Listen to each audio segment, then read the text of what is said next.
Kashfa ya Epstein ilivyofichua mmomonyoko wa kimaadili katika nchi za Magharibi.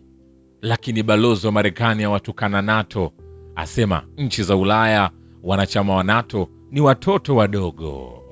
Tuanze na taarifa ya kashfa ya Epstein.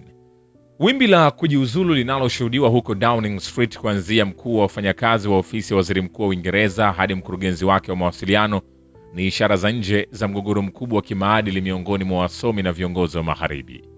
Kesi ya Jeffrey Epstein, mlanguzi wa ngono na bilionea aliyehusishwa na mtandao wa wanasiasa, wanadiplomasia na matajiri, imezusha tetemeko la kisiasa barani Ulaya. Hata hivyo, nchini Marekani, chanzo cha awali cha kashfa hiyo kivitendo, makali ya kadhia ya kashfa ya Epstein yamepunguzwa na kwa jambo linaloweza kudhibitiwa. Tofauti hii, zaidi ya kitu kingine chochote, inafichua sura ya ufisadi wa kimuundo katika mfumo wa madaraka ya Magharibi.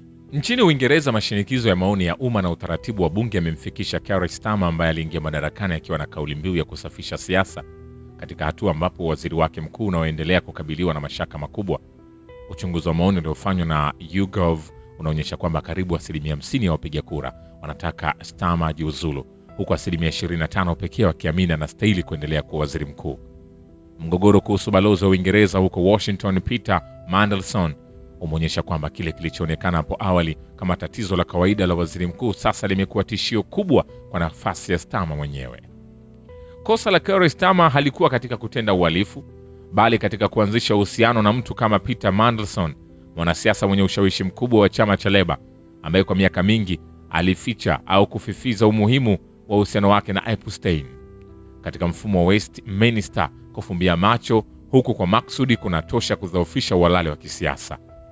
Kufukuzwa kwa balozi Mandelson kunaweza kuonekana kama juhudi zilizofanyika kwa kuchelewa za kujaribu kulinda walau sura ya kidhahiri tu ya afya kimaadili katika siasa za Uingereza. Jitihada hizo ambazo ingawa zina gharama kubwa, lakini bado zinaonyesha kwamba Ulaya inajali walau kimaonyesho ufisadi wa tabaka la watu mashuhuri. Lakini upande wa pili wa Atlantiki hali ni tofauti kabisa.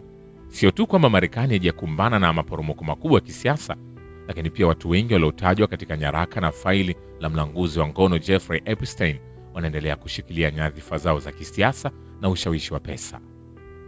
Huko Marekani, ufuska na ufisadi havionekani kama ni kupotoka, bali ni sehemu ya utaratibu wa kawaida wa madaraka.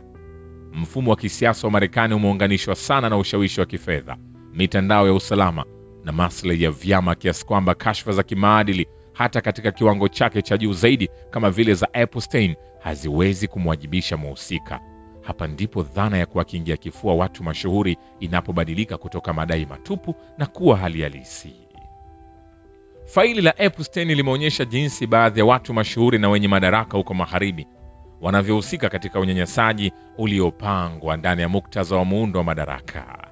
Si hadithi ya mhalifu mmoja wa ulanguzi wa ngono tu, ni simulizi ya mtandao unaohusisha siasa, uchumi, vyombo vya habari na hata taasisi za mahakama.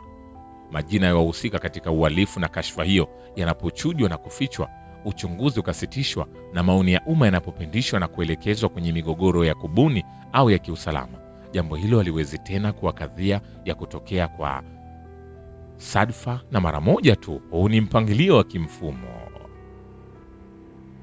Sergei Lavrov ametaja kufichuliwa nyaraka za Epstein si kashfa kimaadili tu, bali ishara ya ufisadi wa kimuundo kwa watu mashuhuri wa Magharibi, na kusema kunafichua sura halisi ya Magharibi. Na msimamo huu unaashiria ukweli kwamba kesi ya Epstein ni kielelezo cha kudhoofika uhalali wa kimaadili wa Magharibi katika ngazi ya kimataifa. Naam, Magharibi ambayo inajinadi kama mtetezi wa haki za binadamu hukaa kimya, bali huficha uhalifu unaofanywa na wasomi, viongozi na wanasiasa wake, au kuufifiza na kuudogesha.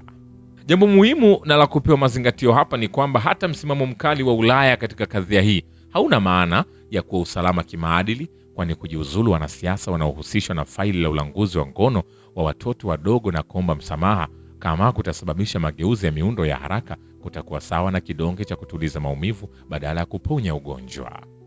Kashfa ya Epstein imeonyesha jinsi watu mashuhuri na wenye madaraka na pesa huko Magharibi wanavyofunikana na kukingiana kifua katika mtandao uliofungwa, kuanzia taarifa nyeti hadi mahusiano ya kibinafsi. Tofauti kati ya Ulaya na Marekani zaidi ipo katika usimamizi wa kashfa kuliko katika asili yake. Ulaya bado inapaswa kulipa gharama za kisiasa za kashfa kama hizo, lakini Marekani imeweza kupunguza gharama hizo. Faili la Jeffrey Epstein ni kioo kinachofichua pengo kati ya kuwa na madai ya maadili na uhalisia wa ukatili wa madaraka. Na katika kuendelea kuficha hili, balozi wa Marekani kwenye shirika la kijeshi la NATO Matthew Whitaker amewafananisha na watoto wadogo wanachama wa kambi ya Ulaya katika shirika hilo la NATO, ambao amesema ni lazima hatimaye waache kuwa chini ya malezi na matunzo ya mzazi wao wakatafute kazi. Siku ya Jumatatu, waandaaji wa mkutano wa usalama wa Munich ambao walipanga mkutano huo kufanyika Februari 13 hadi 15 walieleza kwenye ripoti yao ya kila mwaka kwamba kwa miongo kadhaa Ulaya imestawi chini ya mwamvuli wa usalama wa Marekani ambao umeruhusu itoe kipaumbele kwa utangamano na ustawi kuliko kujizatiti katika nguvu kali za kijeshi. Zama hizo zimekwisha. Akizungumza wakati wa uwasilishaji wa ripoti hiyo, Whitaker alisema, sikubaliani hata kidogo na kile nilichosikia. Washington haikusudii kuibomoa NATO, alieleza balozi wa Marekani katika shirika hilo la kijeshi, na kuongeza kuwa, lakini kitu pekee ninachotaka ni kuona nchi za Ulaya zinabeba jukumu zaidi kwa ajili ya ulinzi wao. Watoto wako wanapokuwa wadogo wanakutegemea, lakini hatimaye unawatarajia wapate kazi. Na kwa hiyo kwangu mimi, hapo ndipo tulipo. Tungali tunawapenda, ninyi mngali ni washirika, alisisitiza balozi huyo wa Marekani kuiambia hadhira kwa kutumia lugha iliyotafsiriwa na baadhi kuwa ni ya kuzidunisha nchi za Ulaya.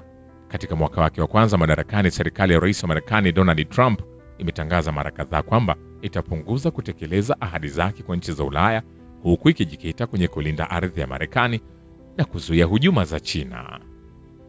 Shukrani kwa Babu Kivita na Historia ya Dunia. Mimi ni Richard Shio, The Rich Voice. Ni follow Instagram na TikTok kama Rich Voice Official.